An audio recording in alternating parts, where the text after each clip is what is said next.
finally have a handle on some audio issues here, and here we go.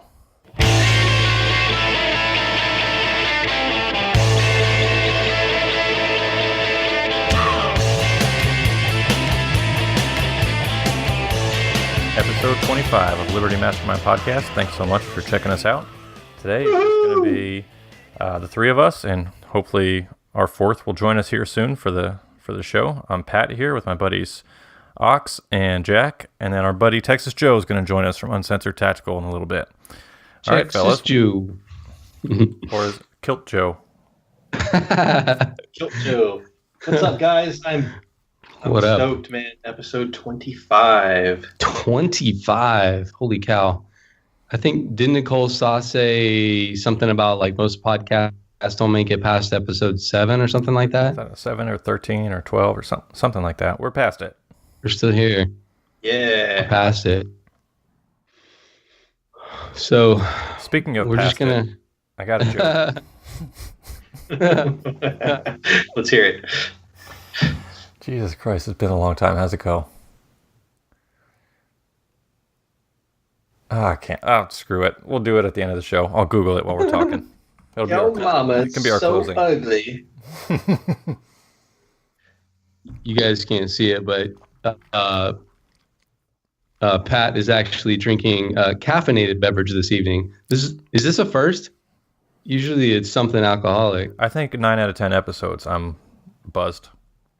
I'm drinking enough alcohol for you and me both tonight. Pat, what's the occasion for the monster, whatever you're drinking? Well, I'm released from military service, and I don't have to go back to my law enforcement job for a little while, so I've been really focusing on Uncensored Tactical. And yesterday I had a big day. I had a really good week for the website, got a bunch of articles up, got my YouTube video moving, got Uncensored Tactical's podcast going. And I did some personal to-do list items that had really been needing some attention. Knocked a bunch out yesterday. Manscaping. Yeah, some manscaping. And yeah, funny story about that. How does that joke go?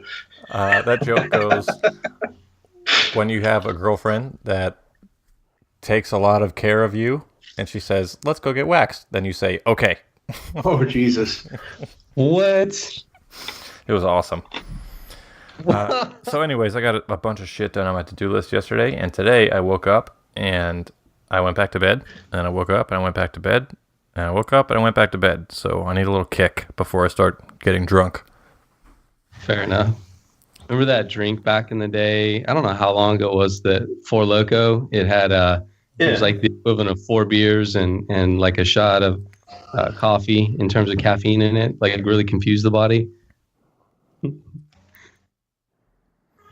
guys didn't experience that? I did do a Four Loko night when I was in the military. You know the game Edward 40 Hands? No. Okay, well, you take you know what a 40 is? Like the alcoholic drink, like a 40 ounce of, malt liquor. Yeah. Well, the game is you take 2 of those and you put one in each hand, and you have a friend duct tape the bottle to your hands. Like each hand is duct taped with a 40. And so Edward 40 Hands is you do that, and you have to drink both 40s before you pee. Because you can't. You got these bottles. I haven't heard that one. I did. Well, we did Edward 4 Loko Hands. Edward 4 Loko. Back when I was doing more of the addiction medicine, I had people come to me that would mix the uppers and the downers, like the methamphetamine and heroin.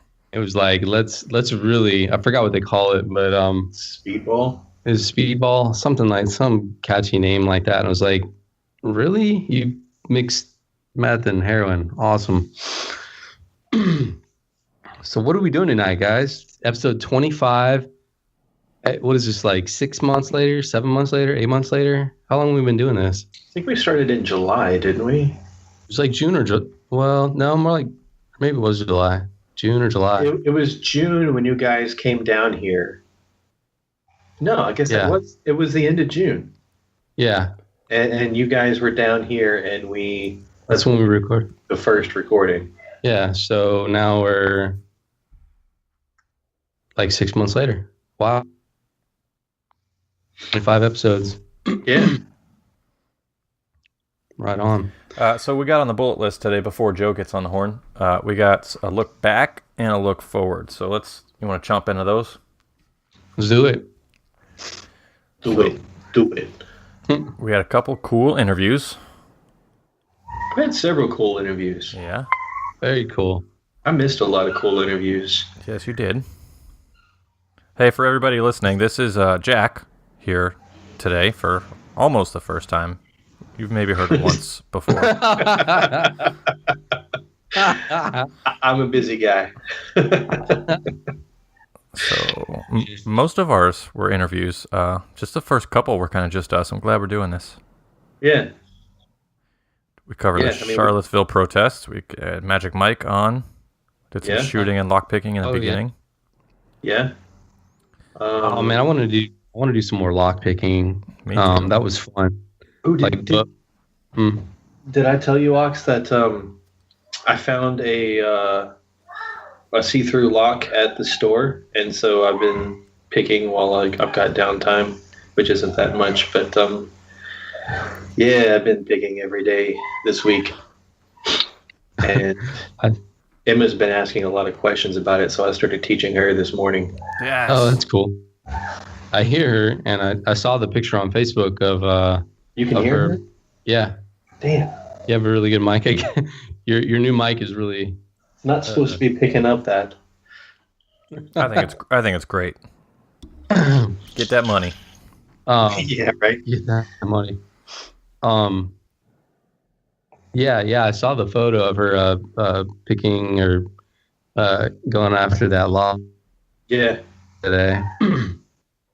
Yeah. So we've had some very interesting guests and some special episodes. And what else, guys? We did Jake Robinson twice. Yeah. We did the Sonic oh weapon man, in he's Cuba. always a hoot. Remember that?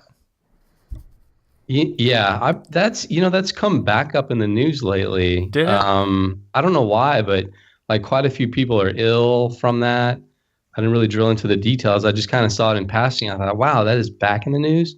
Why is this back in the news? All the mosquitoes and raw sewage and.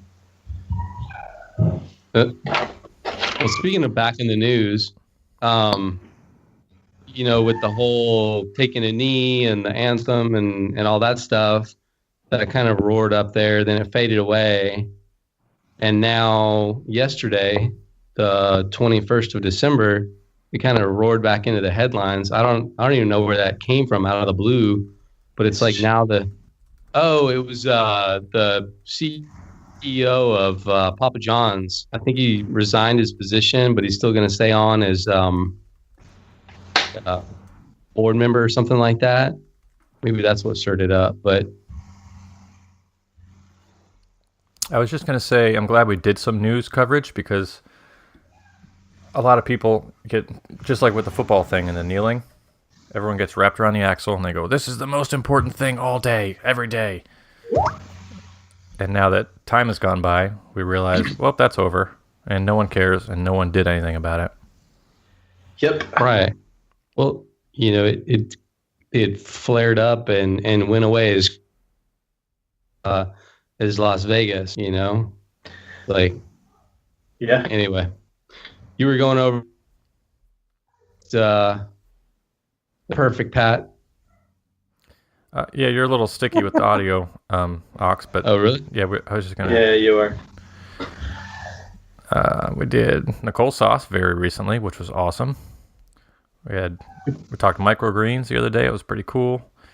Did some talking about medication. We had Jake Fuller from the SEAL teams. He was a funny dude. Very intentional guy.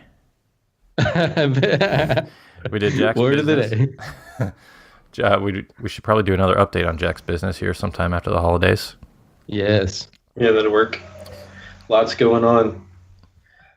Lots of goodness. We had the Door Jam guys. We had Al Shore. We had, you know what? We got to get Jacob Horst back on the phone to talk some conspiracies. And yes. Rayford Davis, I heard he wanted to do some conspiracies. I remember him saying that.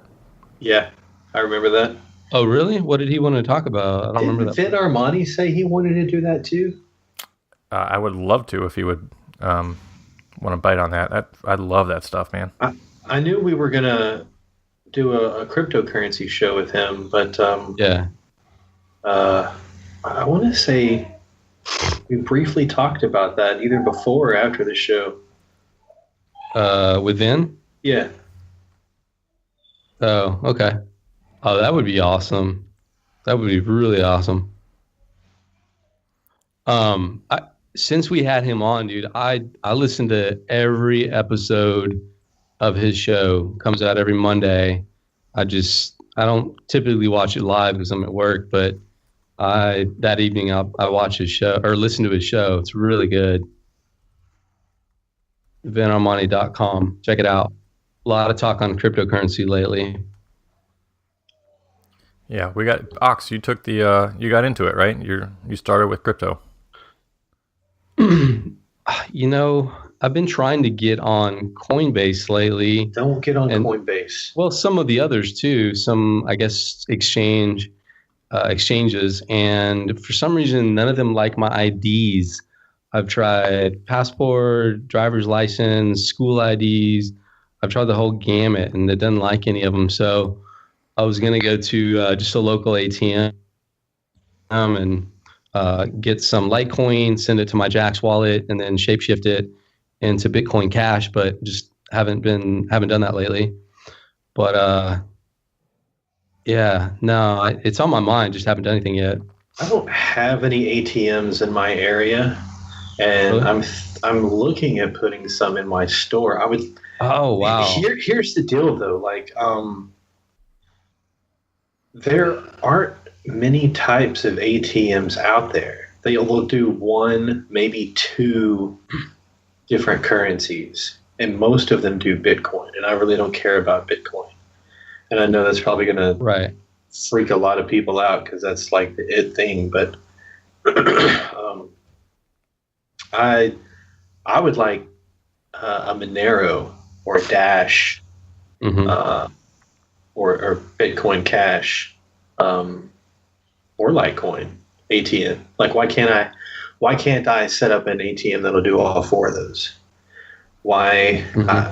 I don't know the technology behind it, so maybe it's difficult. I don't see why it would be, but I would like to see one with many currencies, and I would like to put one of those in my store. Oh, that would be so cool. Well, I know that here, let me pull up this map that I use. The ATM machines that I pulled up mainly were Litecoin and Bitcoin. You could exchange, fiat, your cash for the cryptocurrencies. And some of them, it looked like you could sell cryptocurrencies and get cash at the same time. It's kind of the way the website made it seem. So I used, I don't know much about the site, but the site I use to look locally is coinatmradar.com. So that's coinatmradar.com. Yeah, that's what I used. Yeah. So future stuff. We've been kicking around a lot of ideas, and we've been reaching out to the Liberty Mastermind tribe, who, by the way, if you look in Libsyn, dude, people are listening to us from all over. I think California, all over the world. I'm kind of still blown away by that. Ironically, I think California leads the states in the number of downloads. Liberty Mastermind podcast. That's weird. That was kind of interesting. But, really? Yeah, right? Honestly, I was like, California, what? I haven't looked at it since I bought the store. Like, I've been so busy with that, so preoccupied. I haven't looked at any stats or anything. I'm fascinated by it. I mean, we've got people listening to us in Mexico and South Africa, various parts of Europe, and all over. I'm like, wow. But we've been kind of reaching out to the LMP tribe and saying, hey, what do you all want to hear about? Like, what we've been getting some feedback on the audio, which we're still trying to improve. We've been getting feedback on, hey, great show. And when we get that feedback, we appreciate it. We also want to know, like, what do you all want to hear about? Like, what direction, what topics do you want to hear about? We've been kicking around like, hey, what about cryptocurrencies? We've been talking about that for months. Yeah, Maybe kind of getting a thread going on cryptocurrencies. Go ahead. We're going to try to do a series on that, and maybe do some series on some other things as well, and hopefully get to the point where we're putting out a couple of shows a week, like maybe a show that's part of a series, and then maybe an interview, and then maybe just the three of us bullshitting or whatever. Be a show. Yeah. And then we're also looking at moving over to Twitch for a live stream and Discord for live chat, and kind of migrating towards a live show. So let us know if you want to see that happen. Even if you don't, I don't give a shit. It's probably going to happen anyways. He gives a shit, but he doesn't give a shit. All right, I got an important one. You guys are going to like this one. So 2 things. Jack, I know you've been telling us we need to do the guest form update in the beginning and end of the shows. Yes. So if anybody out there has some value to bring to the community, or I'm actually interested in doing like personal profiles too. So like if you have something really interesting in your life you think that people would like to hear about, or that pertains to liberty and freedom. Yeah. Just shoot us a contact form. It's on the website, and it's under the guest tab. That'll go straight to us. Number 2 is this whole show is going to be we're just winging it and drinking and talking. So if you have comments or questions for us, you can just manually shoot us an email at libertymastermindpodcast@gmail.com, or you can go to the website, and that'll give you a link as well. Yeah. Or you can post on our Facebook page, which we need to be more active on. I hit social media for my store every morning, so I think I might try to start doing that with all the social media. Just say something every morning, at least. So if you guys get more involved in our Facebook page, then that'll help me get more involved with the Facebook page. I kind of like Twitter. Not that there's a whole lot of interaction going on, but Twitter's kind of interesting to me lately. I don't know why. So let's see. That's good. That's good. So you can focus on Twitter. Yeah. And I can focus on Facebook, I guess. And Pat, if you want to focus on Instagram. I'm Instagramming right now. Well, we need to set up a LMP. Sounds dirty. Yeah. Okay, I can do that. LMP, Instagram. I think all 3 of us should put some stuff on there whenever. Yeah, absolutely. But if we can each take one, we should all be posting on all of it. But if we can each focus on one, then they all get covered.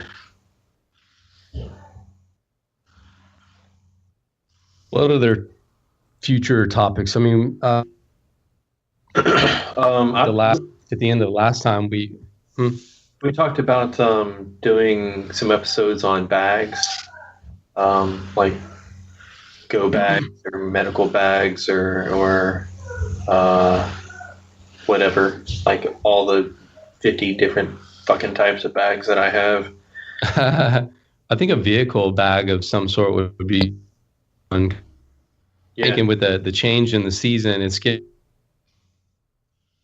maybe in South Carolina, I don't know about in Florida, but in Kentucky here, it gets pretty cold, especially in the evenings, obviously, and sometimes we get snow. And I'm thinking, about the times I used to have to make a really long drive at night. Man, if I got stranded, if my car broke down or something, I would have been kind of screwed. So I always had in my vehicle bag, I always had extra layers of clothes and extra like beanies and food for 24, 48 hours, stuff like that. So That might be a fun topic, but yeah. Let's see. Just wrote it down, and we use one. So this is cool. We use a app called Wunderlist, and spelled a little bit funny. How is it spelled here? WUNDER list. Wunderlist. So the three of us in real time can update like either really simple task items, or it can even get complicated with dates and times and names and like extra bullet points. Yeah. I use it a lot for Uncensored Tactical with Joe, who's ready. So let me see if we can plug him in. Where's the ad person? But add people. Michael, you're lagging really bad. Yeah. What's up, bros? What's up, Joe? What up? What man? up? What are y'all doing? We're just shooting the breeze. What are you up to? Shit and drinking. I'm drinking and trying not to freeze my ass off. We just had like a 35-degree drop. Wow. Miss Texas. Yeah. So earlier today, I got a big, like a hubcap size sweat stain on my shirt because I was working on a car and I was sweating my balls off. And then now I'm wearing the heaviest hoodie I got. And your kilt.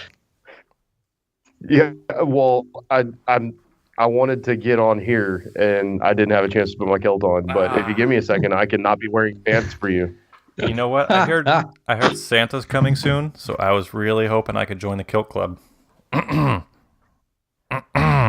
Oh, Is that a hint? Are you wanting a him. Are you wanting a tactical tactikilt? They're all tactical, dude. Okay, so let's do a real introduction. Interesting bit. Do what? Save that. Put a pin in that for 1 sec, Joe. So, because no one knows on Liberty Mastermind podcast, unless you check out Uncensored also. This is Joe, Texas Joe. And he is my co-host on Uncensored Tactical. And we met at Jack Spirko's Survival Podcast Workshop last year. And that's who he is. So, take it away, Joe. All right. So I bet. Wow. I didn't know that was the intro. So I'm a kilt enthusiast. Like Pat said, I met Pat and Ox at Jack's. What was it? The spring event? Yeah, this year in 2017. Yeah, spring event earlier this year. So that was part of my anniversary present. My wife, agreed that we could go and do that. So for part of our 10th anniversary, we got to go to the, an early anniversary present. We got to go to the spring event at Jack's house. So what are you guys looking for exactly? Y'all want like a bio or a rundown or what? Yeah, give us Sure. About you. Okay. So I am the co-host of Uncensored Tactical. I'm a firearm instructor. I have I live a lie. So I have a white collar job where a lot of my coworkers don't really know anything about what happens to me in my personal life. I'm a duck farmer. I'm a chicken farmer. I have horses. I also have kids. So, it's a regular sector.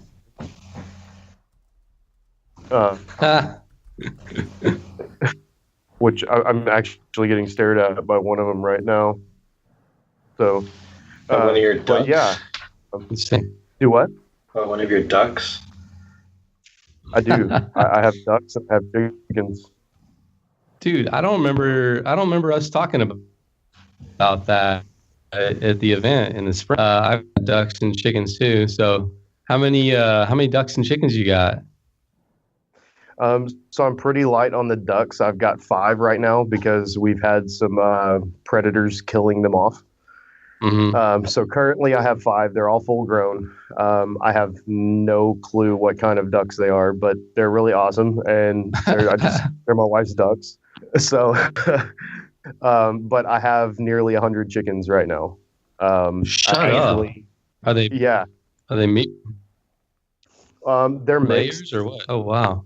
They're mixed. I have some, of course, I do butcher all my old hens and my roosters that are unnecessary and stuff like that. So everybody will end up in a stew pot given enough time. Yeah.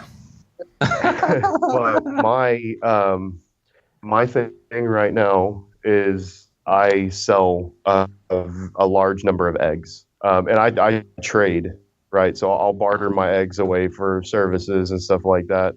What are eggs? What are eggs going for in Texas right now? Like pastured.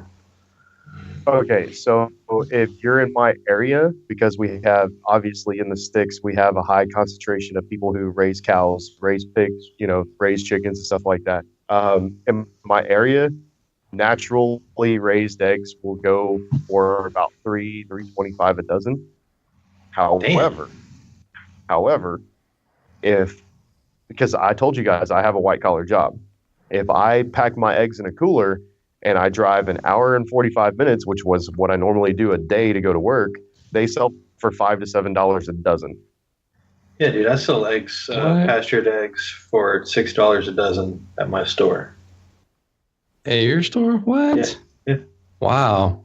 I need to start bringing the Holloway Homestead eggs to South Carolina. So the thing about it is, right, if you go where people live the disposable lifestyle, and you have a quality product like that, they'll buy it in a heartbeat. And a lot of times, my best customers are older people who remember growing up and seeing different colored eggs. So my eggs run the gambit from polar white to a brick red, olive drab green, sky blue, and I've even got pink eggs. So I've got white, brown, the typical stuff you see, and then I've got color variations that surprise a lot of people. Now, if I run into an older person who grew up on a farm or grew up spending time on a farm as a kid, they see that and they love that nostalgia. So I have an older couple that only all they want is brown eggs, and until they realize I had green and blue eggs, and now all they want is brown and green. So right. I know they don't taste different, but I kind of prefer brown eggs too. I don't know why. I agree. I'm pretty indiscriminate about my egg consumption at this point because I have 1, 2, 3, 4, 5, 6, 7, 8, 9, 10, 11, 12, 13, 14, 15, 17 dozen eggs on hand right now. Nice. So actually, I take that back. That's 18 packs. So I have 17 packages that hold 18 eggs each.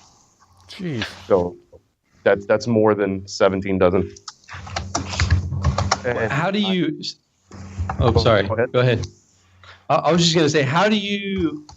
So I'm fascinated by the bartering thing. Can you tell us, how do you find, how do you identify, hey, this is what I am looking for, and then how do you kind of figure out the swap and the value for value exchange? Can you tell us more about that?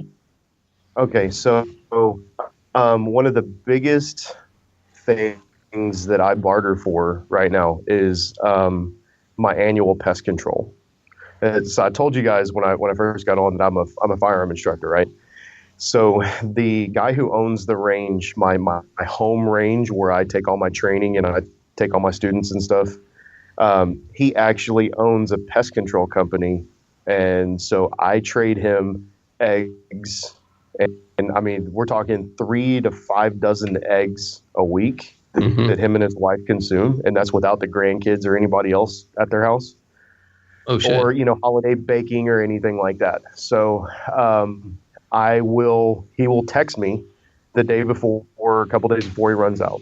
I will show up at his house at 5 a.m. when I leave to go to work. I will leave 2 or 3 dozen eggs in his mailbox, and I will text him and confirm that I made it drop.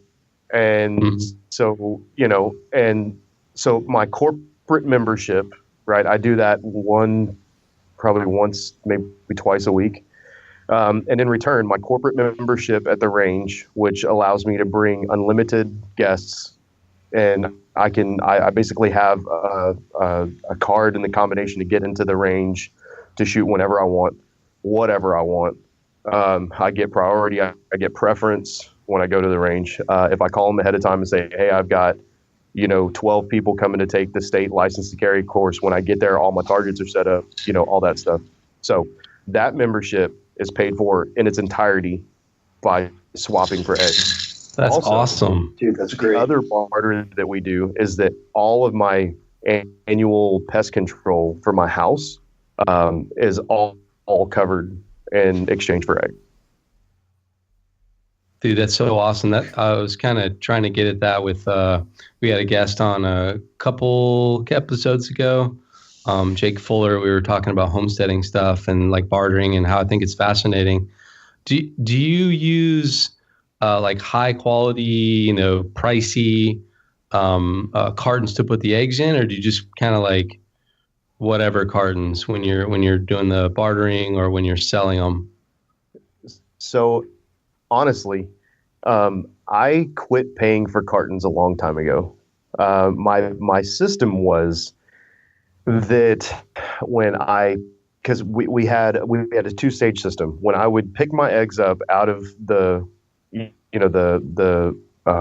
nesting boxes, all of the eggs that came out would go into styrofoam. People would bring me just styrofoam containers of like egg flats and stuff like that. Yeah. So when I initially got into this, I was washing every egg by hand that I delivered to a customer. So I would float test, I would check for impurities, and I would hand wash every single egg, which I still do if a client asks for it. Now, having been around the scene and been around other producers, I know that my eggs will last a lot longer if they're not washed. So I've pretty much educated most of my consumers, most of my clients and customers that, you don't have to wash an egg. It'll last a lot longer and stay viable a lot longer without being washed. Because of oh, sorry. Go ahead. No, well, I think you're on the right track with me, Ox. It has the blim on it, and that allows that to stay viable, when it's not washed. Right. So what I would do is I would take my eggs out of the nesting boxes and I would put them into styrofoam containers. Once I got an order or somebody said, hey, bring me some eggs tomorrow, I would go ahead and wash, and then I would buy from the farm supply, I would buy pulp carton eggs, or pulp egg cartons, sorry. Yeah. So I would, that's how I kind of designated my washed and unwashed eggs that were ready to be delivered. Well, again, since I educated my clients, I hardly wash any eggs anymore at all. Nice. My clients just buy them and keep them on hand. They wash them as they eat them, or just don't even wash them at all. Like I know a lot of people that don't even bother washing their eggs, and nobody's died yet. Right, because it's going to be cooked anyway. Yeah, it's going to be cooked or baked or something anyway. Right. But did you die? And like if you're cracking these eggs into a bowl and you're baking cookies, like nothing's going to survive that heat. Right. Yeah, dude. Is it? Well, I'm not going to ask you that because you just said what you do. But in South Carolina, you are legally required to. First of all, you have to buy a fucking pay-to-play permit to sell eggs. Fuck a bunch of that. I know, right? And there's a word for that. It's extortion. Extortion. Yeah, that's it. Yeah. And then you have to float test. Which they won't know, but you have to wash and you have to refrigerate. Wow. If you want to sell eggs in the slave state of South Carolina. Wow. Joe, how long do you think the egg will keep at like room temperature, average room temperature, with the cuticle, the bloom on it?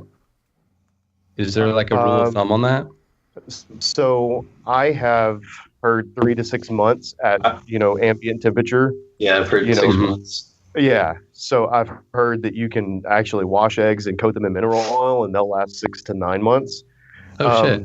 Personally, my experience, none of my eggs last that long. Okay. So the 17 packages I'm looking at now will be gone in under 2 weeks. Wow. I could eat a dozen boiled eggs a day on most days. So Oh, roger that. Me too.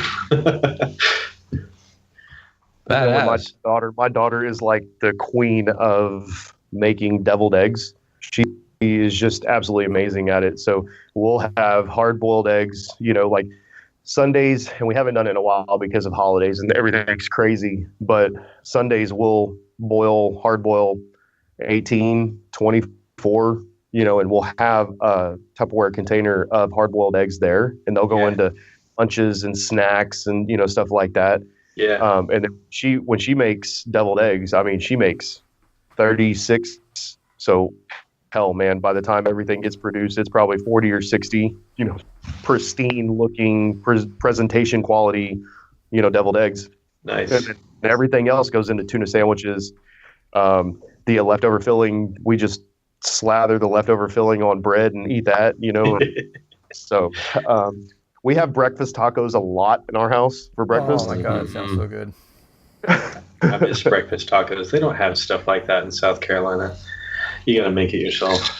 Yeah. I've always wanted to run my own food truck if I left law enforcement, so maybe I can run a food portion of the general store someday. I don't know, just wishful thinking.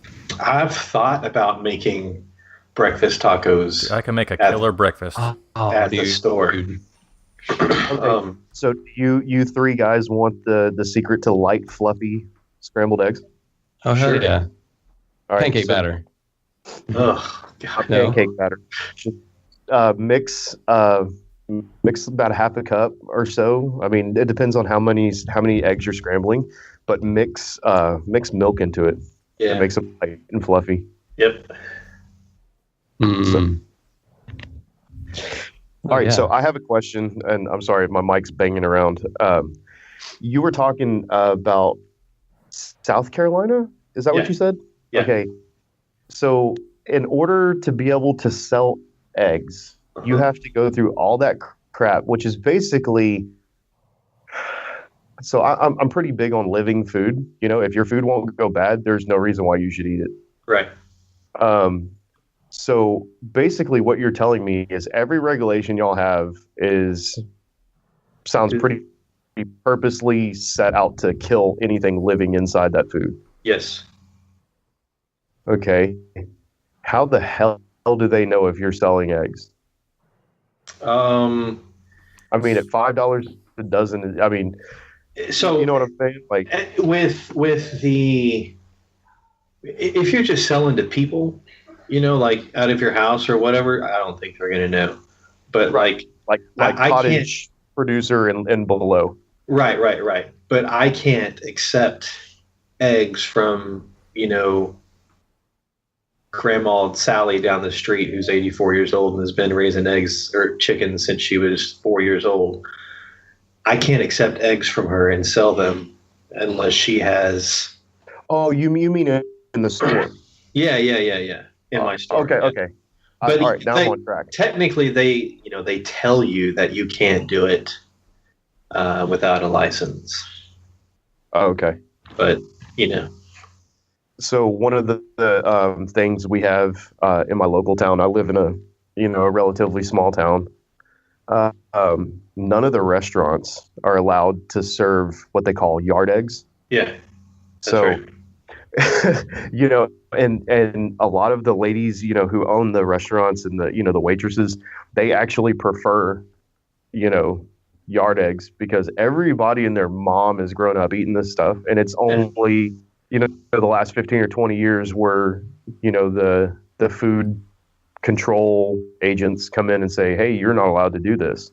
However, I don't pay any sales tax when I go to the farm supply because I just hopped on my Texas Comptroller's website, told them that, because I own a couple of businesses I have for, a decade or so. So I've already got a state tax ID. And Right.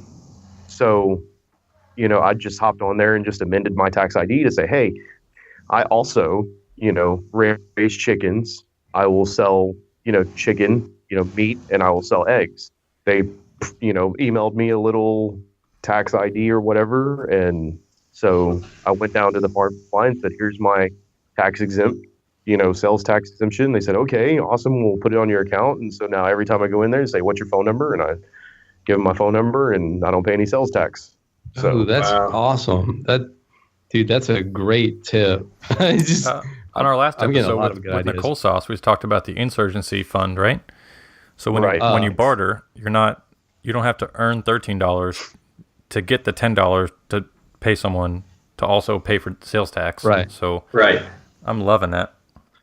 Right. So you want to talk about instant karma with that. The other day, my little sister actually works at the farm store. And so they said, hey, we're going to give you a discount. It's only good for one purchase. And it has to be used in this like 3-day stretch of, time or whatever. So I go down, I give them my tax ID, and I bought a brand new gate. It's like a 16-foot gate. It's a really nice, galvanized gate, and I bought a hay ring for my horses, which remind me when I get done with this, I want to talk about taxes some more with regards to my horses. So what I did, I bought a large hay ring for a round bell, and I bought a new gate for the front gate on my property. Basically, it broke out with my sales tax exemption and her whatever employee discount or whatever. I basically bought the hay ring and got the front gate for my property for free. And I'm talking like $180, $190, $200 galvanized gate for the front of my property. And all I had to do was go up there and buy a hay ring. Nice. So it's definitely worth it, and like Jack Spirko says, every tax-free penny saved is a penny earned. Absolutely. So the other thing is, I mentioned my horses. I have a little over 10 acres currently. And in my county, having as many horses as I do, I currently have 4. I will qualify in January of 2019 for agricultural exemption on my property taxes. Very nice. Which means my $5,000 or $6,000 tax bill will go to like $500. What? So Nice. We're talking like almost a 90% reduction in my taxes, plus my house is homesteaded, et cetera, et cetera. Hey, do they have an exemption if you produce hay? In South Carolina, you can get that exemption earlier if you say you produce hay. They do, but the way it works in Texas is you have, and I don't qualify for chickens. Otherwise, I'd have been qualified because I have a shit ton of chickens, and my chickens make chickens, and so it's like a little self-contained chicken factory. But so we have, you can qualify for goats, you can qualify for cows, you can qualify for horses, you can qualify for timber. If you're, have enough property where you harvest and you replant, but the acreage you have to make that sustainable is just mind-boggling, right? Yeah. And the biggest thing we have down here is, pine. So pine, you have to, the amount you have to harvest to be profitable on pine is just absurd. So you can do it on, you can get a timber ag, you can get, horses, cows, goats, hay. You can definitely do a hay ag exemption, but the way it works in my county is 5 years prior to your application, you have to be qualified. So you have to tell them, I want this qualification. I want to be ag exempt. They say, okay, your time starts now. From now until 5 years, you have to maintain your operation. And once you've done that for 5 years, you're then eligible to apply. So that gets all the, people who are trying to just hit it and quit it, that takes all the bullshit out of the game, because nobody who's just in it for the money are not in it for the long haul. Like, oh, well, I'm just going to produce cows on the weekend. Yeah, no, you're not. So, there's, do I think regulation is legit? No, I think it's bullshit, because, I've been invested in horses, and my girls and the women in my family have been riding horses longer than my wife had been married. My wife and I have been married. We've been married for a decade, and I know these girls have been racing horses since 17, 18 years ago when I first met my wife. Yeah. So should I be able to get it sooner? I think so, but I understand the reasoning for not allowing somebody to just waltz up in there and say, "Oh, hey, I just bought 5 cows. I want a tax exemption." No, fuck that. I think they should be able to. I think they could live in a fucking 0 lot condo and fucking walk up there and say they want an exemption and get it. Because fuck property taxes. Yeah. No, I'm with you 100%. Fuck property taxes, because that means you never actually own your property. That's exactly right. If you don't like property taxes, move to somewhere where you don't have to pay them. I love that. Okay, I love that. Show me one That's place. That's the you can always leave clause. Yeah, fuck that. That's the I don't have a real argument or a leg to stand on, so you can just fucking leave because I don't. You don't like police? Go somewhere where police don't exist. Right. If you showed me, I would go. I actually work somewhere where police hardly exist. It's the worst part of the town in our big city. I'm just saying. Where's that at? I mean, do you want to say? Hold on a second, guys. Shh. Sorry. So, in addition to having put that smack down animals and stuff like that, like we're the neighborhood hangout for all the kids too. Hey man, it's good to be the neighborhood hangout. So yeah, we raise horses and we raise kids. And where was I? Sorry, guys. Talking about where the police don't exist, but that was also a rabbit hole. Yeah. Yeah. So, like what I was saying, I guess my point with that is, it's do you not mind? Go ahead. Do you mind saying where you live? Or where you work, or no, you don't have to. I was just wondering. Texas. Yeah, right. I work. I live a couple of hours south of Jack Spirko. I'm going to refrain from actually saying where I live. No worries. Because, no worries. Respect my wife, but I do work in the north side of downtown Houston proper. Okay. I work in an area referred to as Greens Point, commonly actually referred to as Guns Point. Yeah. So all you had to say was Houston area. I mean, it's all crap. Sorry. Exactly. Inside the loop or outside the loop? That's like me saying that from what I know as a Texan living in Houston, that everywhere in Chicago sucks, or everywhere in New Jersey or New York sucks. I would agree with that. Isolated pockets, and then there's parts of the town that are enjoying a regentrification, and there's a lot of money and a lot of modern mindset, like coming into these areas. So areas that were once like set your cruise control, don't even stop when the light turns red or you'll get carjacked. Those parts of town are enjoying a regentrification, and those parts of town are nice. But when the bank at the bottom of my building gets robbed twice in the last year that I've worked where I work, holy shit. I mean, the crime rate is unbelievably high where I am. But again, that's an isolated thing. I can go, that's in the ghetto. If I go 5 miles south into the barrio, like there's not that problem because people have a common respect for each other. There's, in the barrio, there's multiple families living in one household. That old school mentality of, we make all of our food from scratch. Don't misunderstand me. It's still a low income part of town.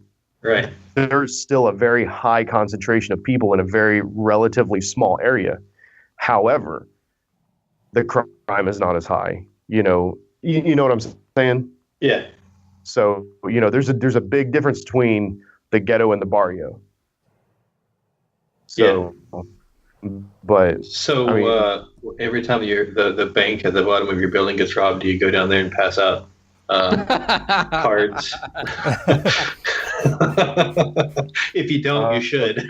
I try not to, because there's a bit of conflict of interest. But like I don't worry about it as much as my coworkers do. Right. I have a case study I'm going to share soon on Uncensored Tactical. I was going through my list of all my law enforcement lockpicking case studies that I keep my files on. Uh-huh. So I let some guy through a gate. Long story short, his car was locked in a national park. So I got called to go see what was up. And he's trying to leave the park, but the gate is padlocked shut. Yeah. So it took longer to call dispatch and get the code for the gate than it did for me to pick open the gate. So I did, and he was like, whoa. And I thought to myself, why don't I give him my card? And I thought, you know what? Organically, maybe he'll find me someday. I felt really bad. Because I do that a lot for work. I get people into all sorts of shit and or out of places. And it's like the opposite. It's like a parallel to an ambulance chaser. Yeah. Right. So, like a couple of years ago, I was listening to an interview that James Yeager did, which, if you don't know who James Yeager is, you're living under a rock. But at the end of the interview, the guy's interviewing him was like, okay, James, so how do people get in touch with you? And he's like, my name is James Yeager. I'm a firearm instructor. If you can't find me, I don't want to do fucking business with you. Oh, is that the guy? Jack, is that the guy that did the if you're not a real man, don't listen to this video? Was that him? That sounds like him. Yeah. That sounds like James Yeager. Yeah. It looks like him. So, but he was like, James Yeager's got a presence on YouTube and in the gun community. And like, seriously, if you can't find James Yeager, like straight up, like, you just forget about it. Like, just, don't worry about it. Just find somebody else. So. Oh God. I just typed in online James Yeager, and there's a meme of him. I'll have to put it in the show notes, or maybe not. Maybe not. Maybe No, they'll put it in the this show off. notes. I mean, maybe not. I mean, that's we kind of There's went no off on a fence. tangent on that one, but no, I mean, Pat, if they were really interested, like they really wanted to know or really wanted to take a class, they'd hit you up, Yeah. Yeah. Hey, I get it. Speaking of that, while I was up at the store and I was working on the lockpick stuff, some young guys came in. They were probably in their early 20s, and they were buying some stuff and saw the lockpick stuff and asked about it. And I told them that we were going to have classes up there this year, and they were super stoked about it. So I told them to follow my Facebook page, and I'll announce when those classes are coming out. I'd be happy to do one within the next 30 days. Okay. I've actually been talking about your class, Pat, here in my local area. I've still got a list of contacts from when I used to organize and lead a community preparedness group here in my town. And I've got some guys that, guys and their wives that are interested in taking the class. And, of course, in addition to me and my wife. But, I've got one guy who's like, I want to take it. My wife wants to take it. My kid and his wife want to take it, so. It's a family class, man. It should do what? It's a family class. I'd teach Yeah. both families. Kids, Oh, Yeah. women, don't matter. I started teaching my 4-year-old daughter today. I took a picture of it and put it on Instagram. What, pick locks? Yeah. Nice. Yeah, I think my son's 7, and he's had his own bolt action rifle since he was 4. Nice. And my daughter has been shooting since she's 12 now. She's been shooting since she was 6. Nice. I want to do that. My wife is a little hesitant about that, but yeah, I seriously want to get her started into shooting. Honestly, I have, because I teach handgun, firearm safety, and stuff like that. One of my mantras is, because we have, like, it's a big deal allowing children to have access to a firearm. It's a felony You Yeah. know, like it's a big deal in our state. You know, I tell people the first key to firearm safety with regards to a child is education, education, education. Yeah. You know, if you teach them the, you know, the good and the bad, then they won't act like an idiot with it. And my daughter's 12 years old. She can run a Glock better than most full-grown men. Nice. You know what? Could That's probably life run. goals right there for me. She could probably run a Glock better than people that I work with. Oh wow! I'll take that bet. I will Wow. too. We'll both win that bet. Which who pays who? Hey, on that note, on you know, handling weapons and whatnot, maybe we could do an impromptu brief topic. One feedback or one request, like viewer request we got, is how to properly clean a firearm. You guys want to take that this round or save that for the future? Yeah, I have about 2.5 minutes. I can give you my thoughts on it. If Joe, you want to go first? I'm actually good with making this a standalone segment. So Pat, if you want to take it, take it. Cool. Let me give you my 2 cents here. So I actually was cleaning guns last night with my female companion, and oh gosh, I sent you a picture, didn't I, Joe? You sent me a picture. Yeah, send everybody a picture. I'm excited. Yeah, So- dude, keeper, definitely a right. keeper. So, and we were making homemade alcohol in between guns. Yes. So really good night for Liberty. So my thoughts on gun cleaning, because she asked me, because my brain works a little bit funny and I'm super OCD. She's like, I have no idea what I'm doing. And I said, okay, well, this is the way I usually teach things. Let's, keep it simple, stupid. I said, there's a bunch of dirt and crap on it. So we put some oil on, we do some little, take this little toothbrush and brush a little bit of it. And then you wipe the crap off, and then you put a little bit of oil back on, and then you're done. I said, you take a look at it. If it looks cleaner, you're good. And she was like, that's it? I'm like, pretty much. I said, now some people are super anal about it. And she said, well, aren't you super anal? And I said, yes, but not about gun cleaning. More just, but other things. Hashtag adult. So I said, what I do is I do operational cleaning. I said, I want my gun to function. So I'm not a super duper sniper. I'm not taking 1,000-yard shots. I need my gun to work. So I want it clean enough that it works well. And that's it. I said, I don't. Come on. I know you guys are probably surprised to hear that too, but you know what? No, you take 1,000-yard shots with your Glock 43. Well, I take them. I don't know where they go, but so she was surprised to hear that. And a lot of people What are do you mean surprised to hear that. So you don't start out with like a solvent to break down grime and then come back like some sort of protective. Yeah, it's what's the process? It's CLP is what we call it. It's like a 3-part cleaner that I use. So I put a little bit of oil on like a rag and I wipe off like just a first layer of crap, like pretty easy. Like you can wipe it off like with a paper towel or a Q-tip. You just wipe some stuff off and I oil it lightly so it starts to break that stuff down. I brush it with a little freaking toothbrush and then I wipe it down again. And if there's like some hard buildup, then I take like a brass brush or something harder, like a pick, and I'll scrape most of the hard stuff off and I'll lube it up again. It's a repeat process. You put some lube on it, you brush it out, you wipe it off. You put some lube on it, you brush it out, you wipe it off. What kind of lube? I use CLP. It's from a company called Break Free. And it's just a basic oil cleaner. It's a cleaner, lubricant, protectant is what they call it, CLP.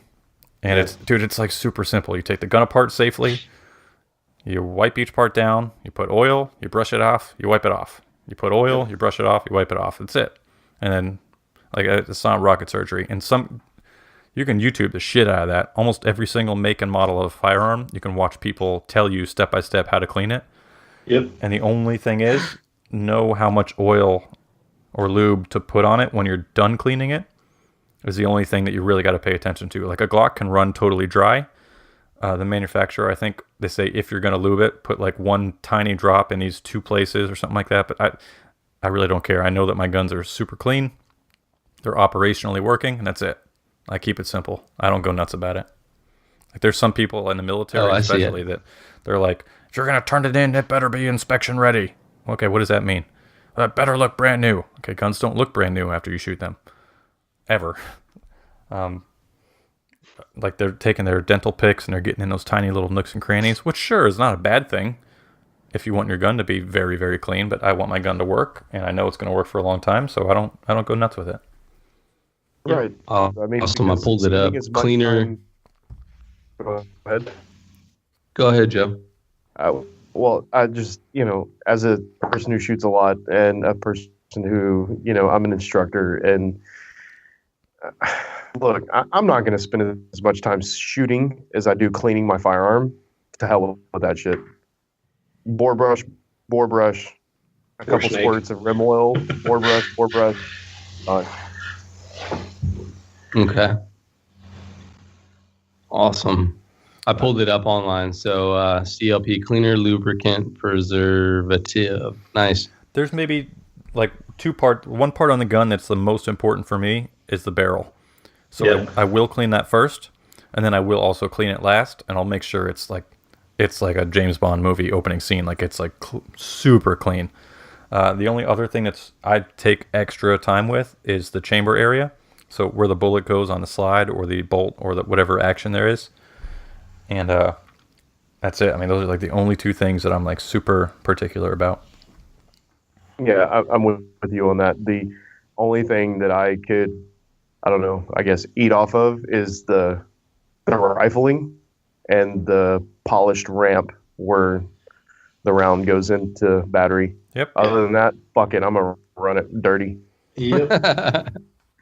Raw dog. I mean, heck, I was telling Pat in the last year, I don't think I've shot anything. So all I do is just like blow the lint out of it. And it's sad. I got to get back out to the range. Like that's a top priority for this next year. Speaking of guns, I'm super. Oh, sorry. Go ahead, Ox. I'm still giggling that you said it's not rocket surgery. I thought that was good. I love that.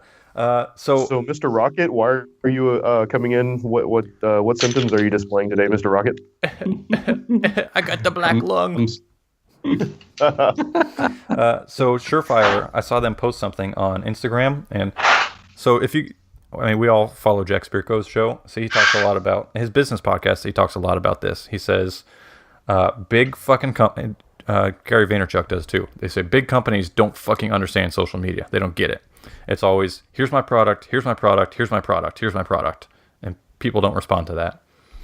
So although I follow Surefire on Instagram, they had an ad, which wasn't super cool or exciting. And it looked like it went through 2 different board meetings and then 3 different test runs.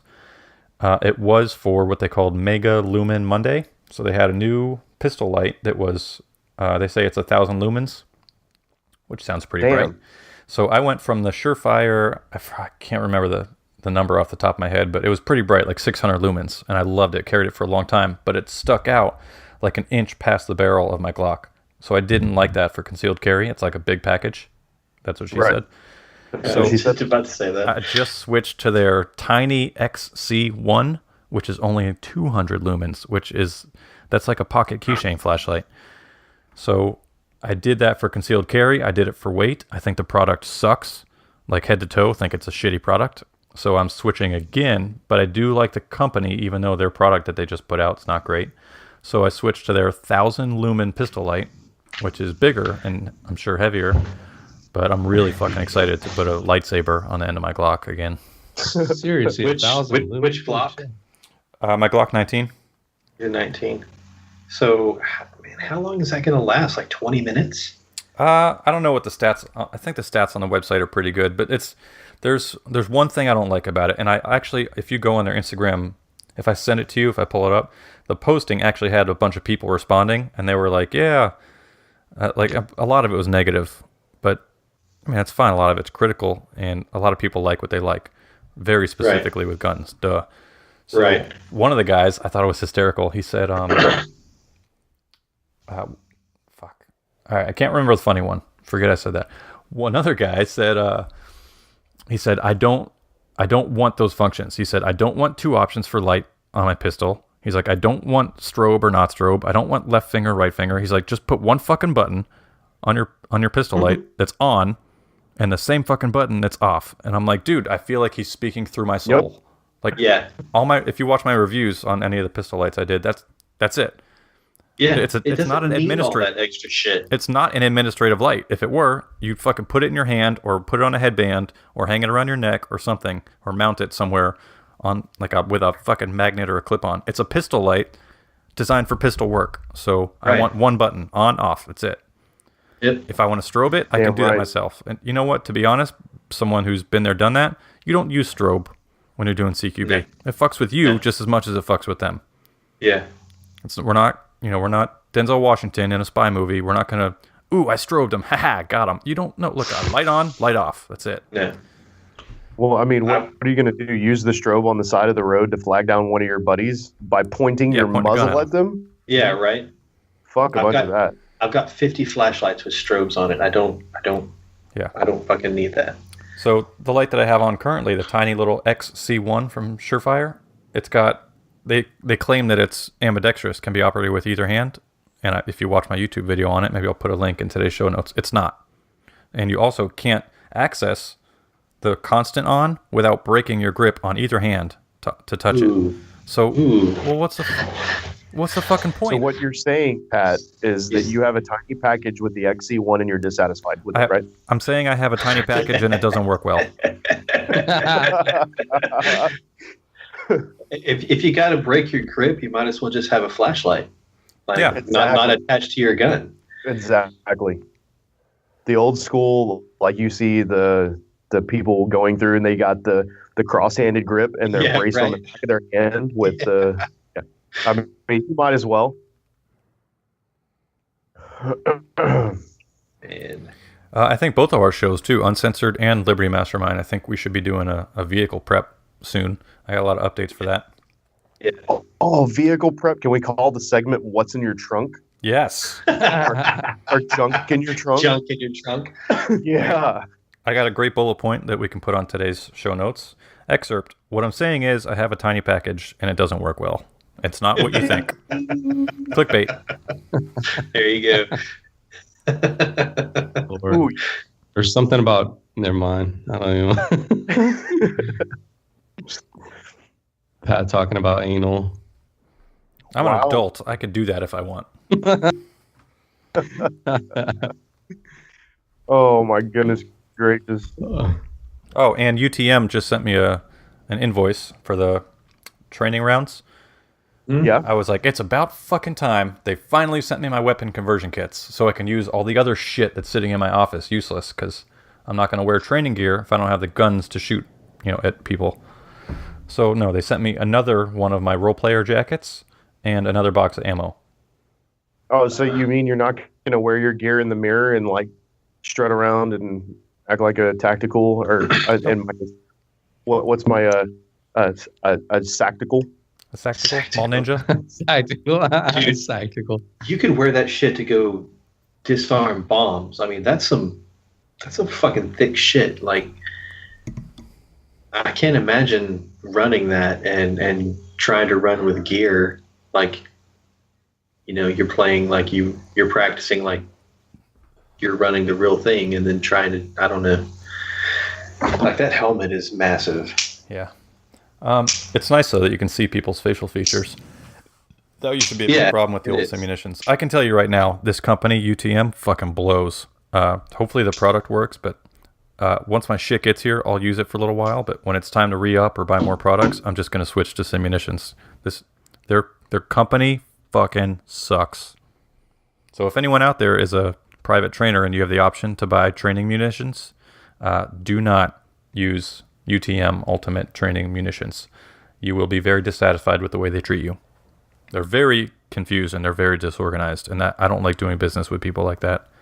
And they're well past their agreed upon delivery date, where they said, hey, it'll be between 30 and 90 days. And I said, wow, that's a big window.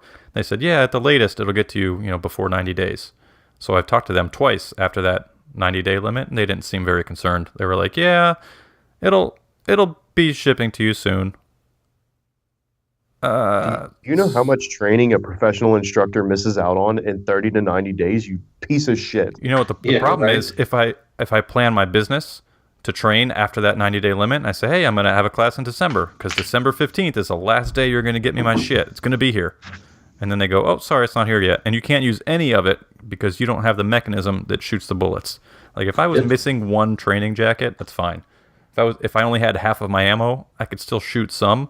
I can't do anything. These boxes are fucking collecting dust. It's a waste. And they're late with their delivery. So Jack, like you said, I think once I get their shit, maybe I'll email them or I'll call them. I'll say, hey, what's your return policy? What do you want to return? All of it. Okay. Yeah, we'll give you your money back. It's all brand new. Just cancel your order right now. I'm so close to getting it, and I know it's going to be a pain in the ass to get munitions. It'll be nice to at least review 2 different products once I switch to Sims. You think you're so close to getting it. You've been so close to getting it for over 100 days now. I mean, no shit, right?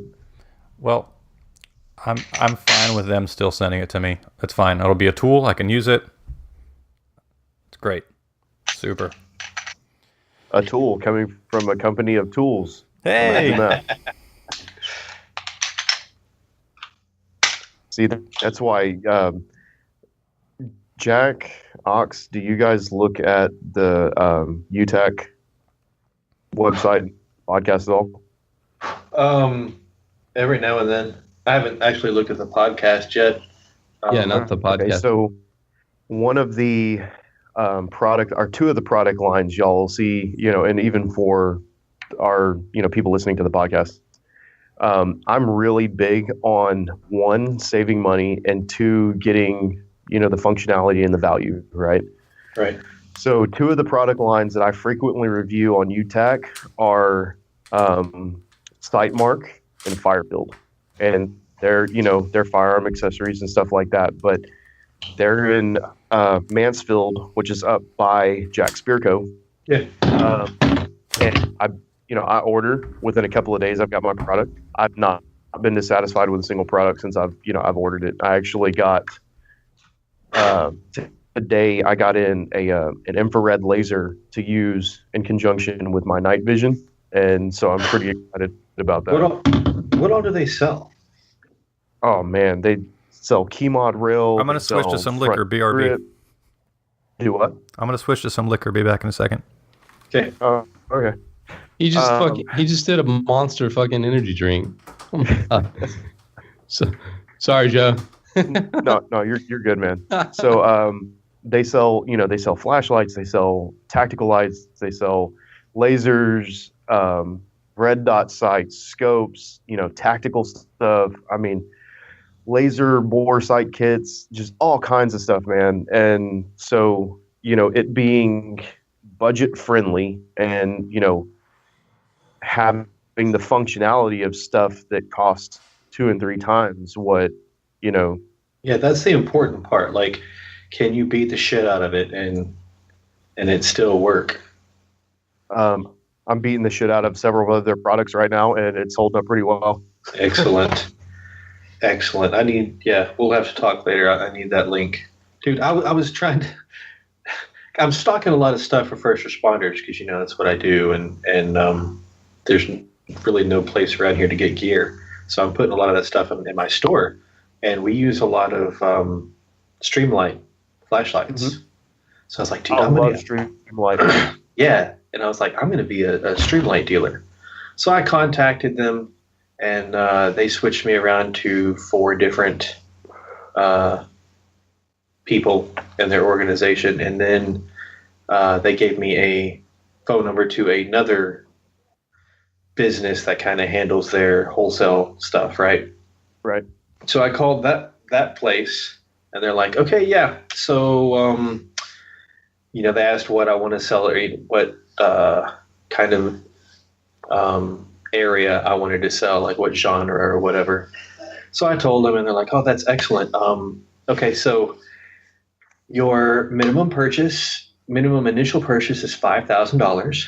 And I'm like, fuck that. I was like, that's fairly steep for flashlights, but okay, that's fine. And they said, and you must do $20,000 annually to stay a distributor, and I was like, "Are you fucking kidding me? I can't sell $20,000 worth of flashlights in my little store. Like, that's ridiculous." So let me relate to you on that, right? I mentioned earlier that I've owned a couple of businesses for over a decade. One of the industries that I've been in for over a decade is car audio. Mm-hmm. When I first started out, car audio and, like consumer electronics, home theater and stuff like that. When I first started out doing car audio, everybody and their mom wanted JL Audio and Kenwood. Mm-hmm. Those are the flagship. Yeah. JL Audio told me the same damn thing. You know what I told them? What? I'm not going to carry your shit. Yeah. I'm not going to marry my company to your product line and force my hand to be able to, what I can sell stuff for or how much volume I have to move. I sign a contract like that with y'all, and under a year, my business will be bankrupt. Yeah. Y'all can go to hell. It's ridiculous. What did I miss? I was telling him about Streamlight and how much it was going to cost me to be a Streamlight dealer and how much revenue I had to do just in flashlights a year. I like Streamlight. I told you that, didn't I?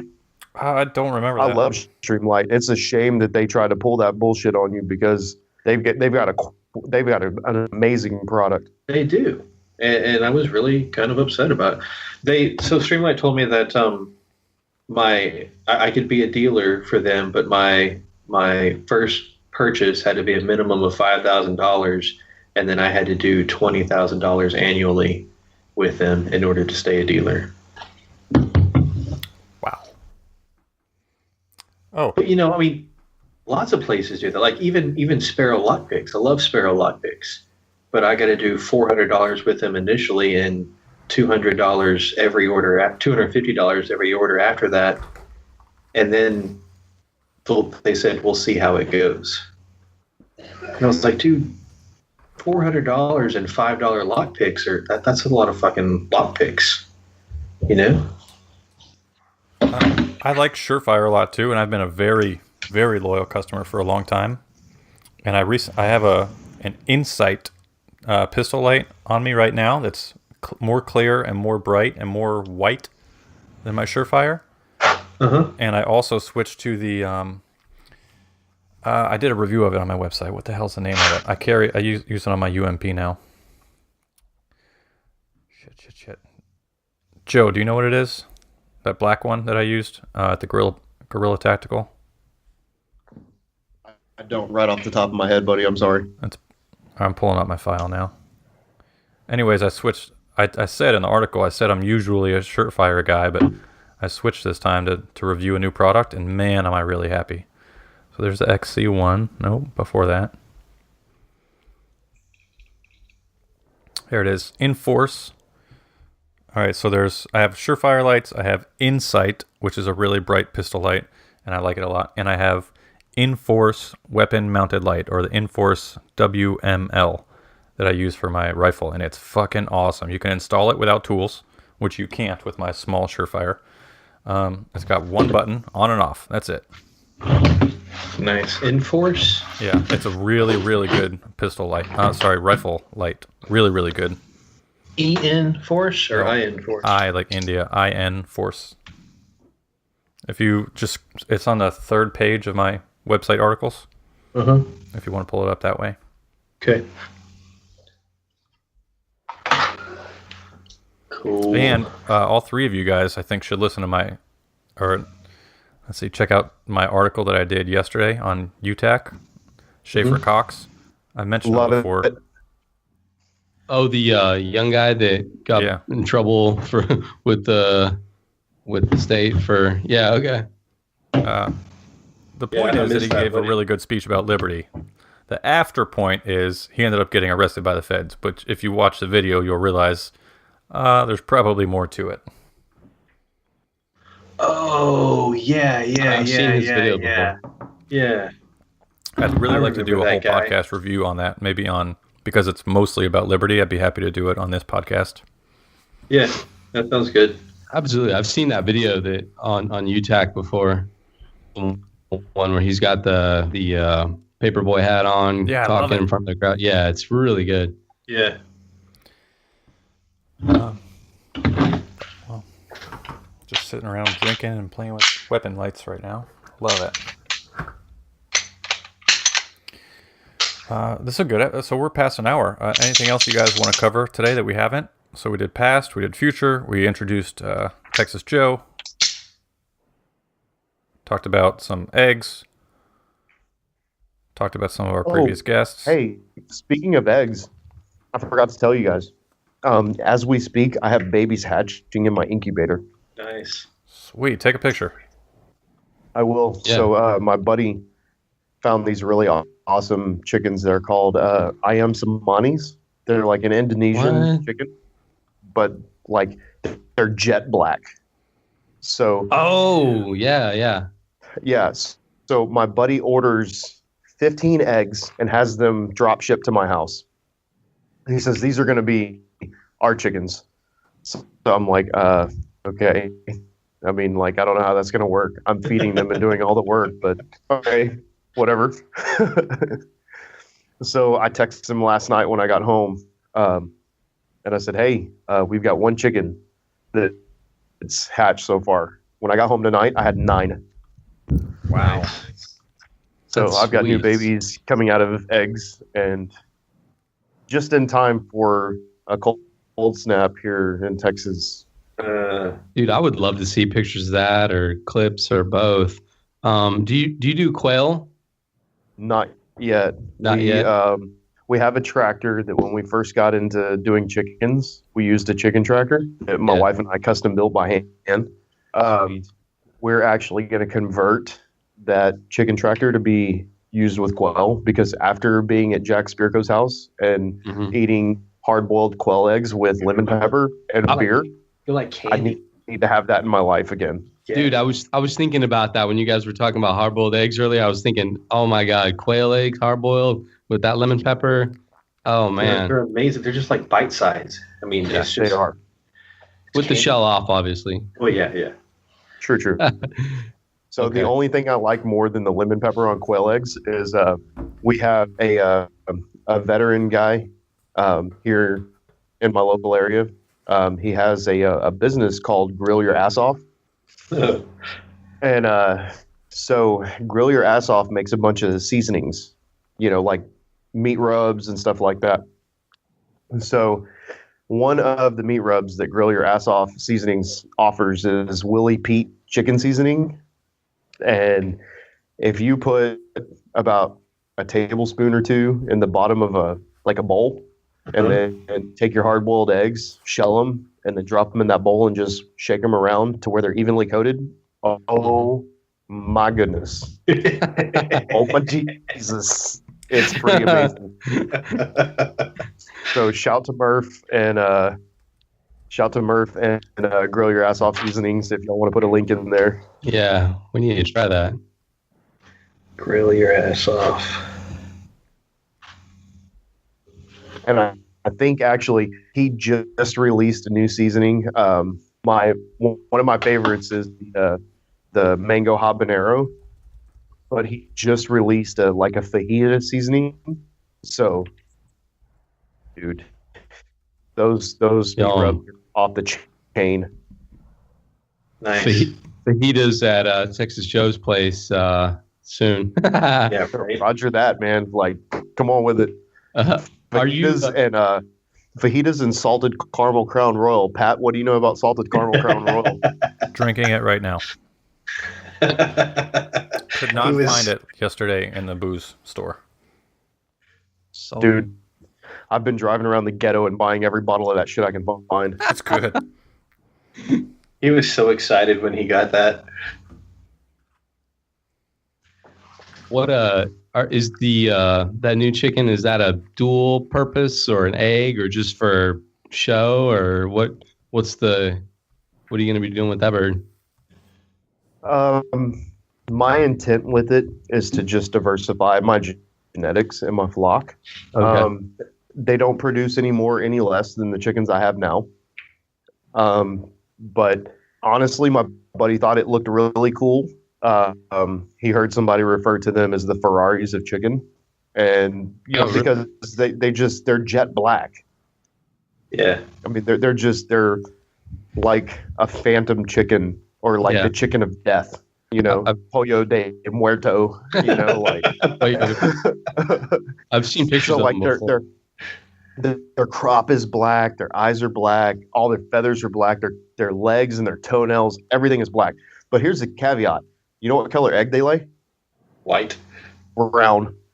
Right on. White would be so poetic. I know. Right? It wouldn't even be funny, but they lay a brown egg. Huh. So, I mean, I'm really looking forward to it. I like the diversity in my flock. I've got some Buff Orpingtons. I've got some Americanas. I've got some Australorps. I've got Wyandottes. I've got some Silkies and some Bantams and stuff like that. And I just want the diversity in my flock. Holy shit, you really do. I've got some ISA Browns and Rhode Island Reds and just a handful of Cornish Cross. Okay, so son's birthday earlier this year, his grandmother showed up and had a dozen ISA Browns. They just came online, and boy, they produce like a some bitch right now. Really? With like down and cold, and I had a bobcat get into my pen the other day and cull about 15 hens for me that I didn't want cold. But with the change in temperature from being unbelievably hot and the reduction in competing for resources, those ISA Browns are laying like no other right now. Really? Mm-hmm. They're sweet. Oh man, them 10. So their nickname, right, is the 10 hens. Uh-huh. The 10 hens are laying like no other, and they're sweet. They come right up to you. They act like a Buff Orping. Love it.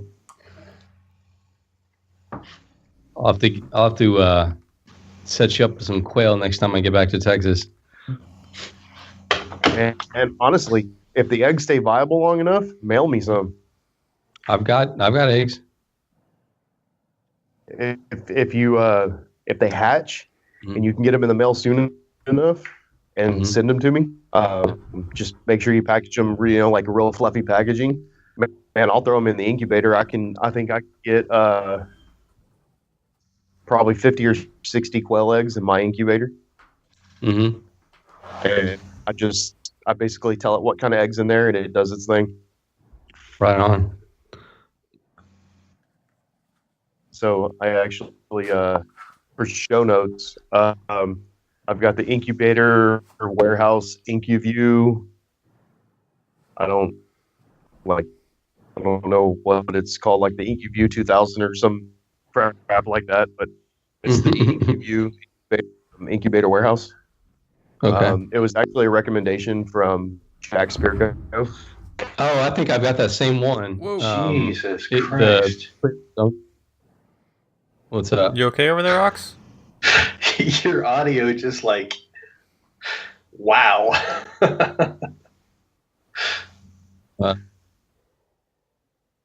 Hello? Yeah. I'm here. Okay.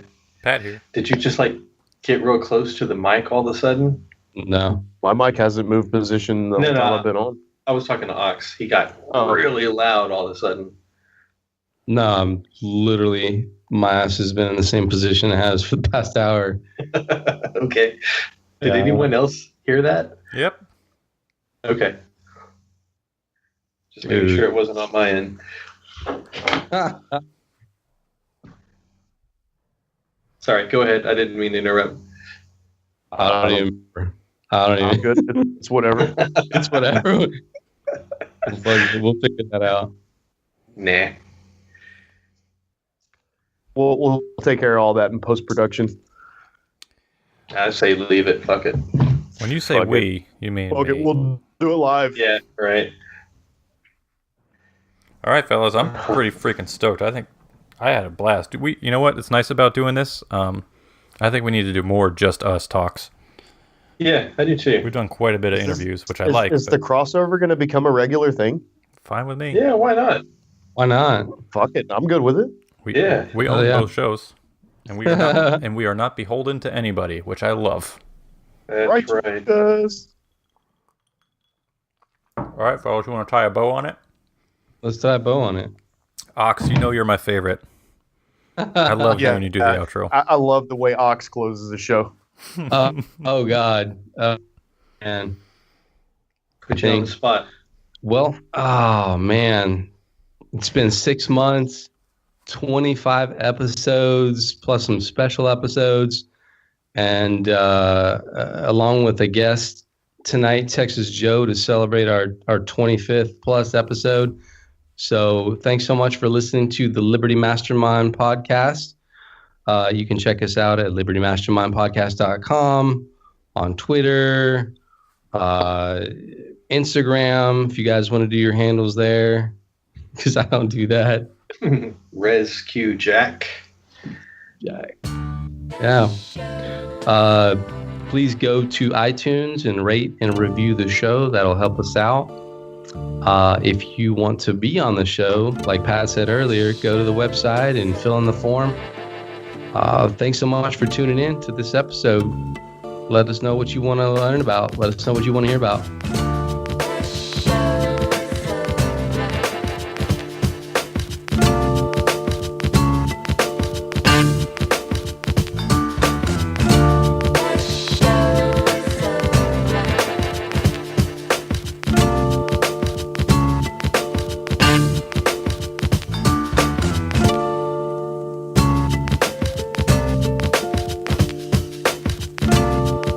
So I found that Pastor Fluff joke. You guys ready? I'm reading it, so it's not from memory, but it's still fucking funny. Okay. Let's hear it. The Reverend John Fluff was the pastor in a small town in Ireland. One day he was walking down the high street when he noticed a young lady of his congregation sitting in a pub drinking beer, and the Reverend was not happy. He walked through the open door of the pub and sat down next to the woman and said sternly, "Miss Fitzgerald, this is no place for a member of my congregation. Why don't you let me take you home?" "Sure," she said with a slur, obviously very drunk. But when Miss Fitzgerald stood up from the bar, she began to weave back and forth. The Reverend realized she'd had far too much to drink, and he grabbed her by the arms to steady her. When he did, they both lost their balance and tumbled to the floor. After a few moments, the Reverend wound up on top of Miss Fitzgerald, and her skirt was hiked up to her waist. The pub barkeeper looked over and said, "Hey, mate, we won't have any of that carrying on in this pub." And the Reverend looked up at the landlord and said, "But you don't understand. I'm Pastor Fluff." And the barkeeper said, "Ah, well, if you're that far in, you might as well finish." Oh, man. Oh, Jesus, forgive us for that. Right. With Christmas approaching, Jesus, please forgive us. That was funny. I don't care who you are. You know what the nice thing about being an atheist is? Every day is Christmas. That's right.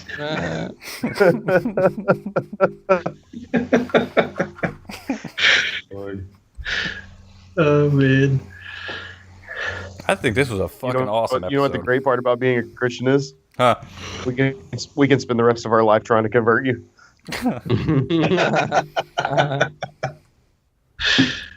Hey, I love that, man. I people always fucking forget that in this country.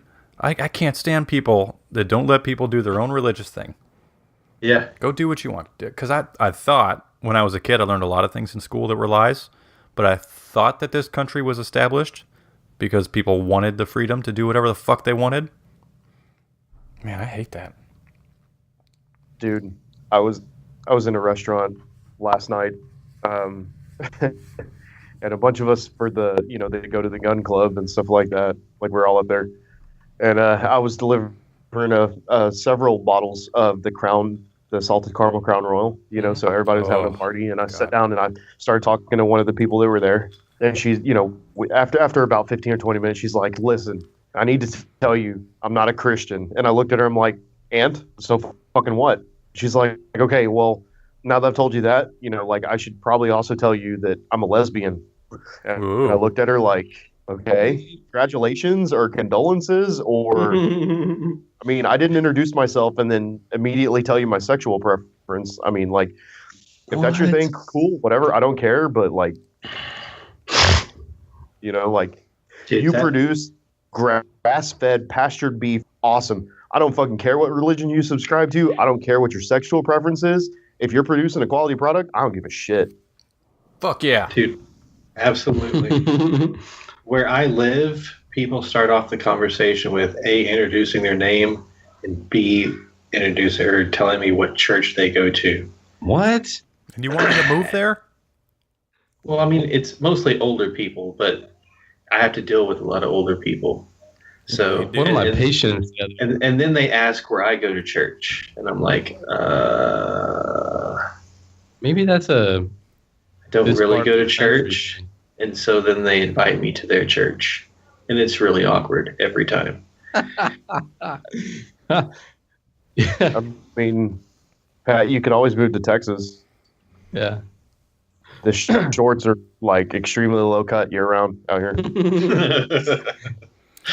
Just joking. My wife's gonna make me sleep on the couch for that one. Dude, Texas is looking better every day. Texas. Sorry, a patient asked me. A patient asked me what church I go to the other day, like this week. And I was like, I just kind of talk to the Lord in my own time. I have my own quiet time. Yeah, I've never been asked that.